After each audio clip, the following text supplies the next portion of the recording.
Saiz yang sama cuma logam yang berbeza. Tahun 1960-an, nilai 10 sen boleh beli sepinggan mie goreng, tuan-puan.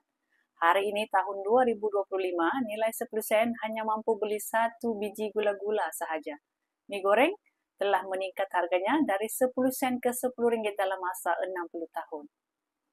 Sekitar 1.500 tahun dahulu, berat 1 dinar 4,25 gram emas masih mampu beli 1 hingga 2 ekor kambing.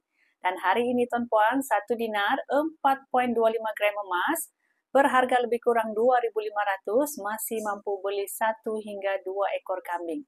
Saiz yang sama tapi satu, nilainya bergantung pada ekonomi negara dan jaminan kerajaan, dan satu lagi nilainya hanya terletak pada berat dan ketulinannya sahaja.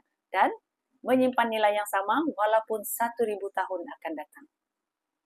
Ramai yang lupa, emas ini lebih bernilai daripada wang fiat dan emas memegang nilai kekayaan sebenar bukannya duit. Duit hanya untuk memudahkan transaksi jual beli dan simpanan yang kita patut ada adalah simpanan yang memegang nilai bukannya memegang nombor. Dapat sesuatu? Jika tuan-puan berminat untuk menabung emas bersama Public Gold, klik sign up ataupun link 3 saya di bio, saya bantu. Sebaiknya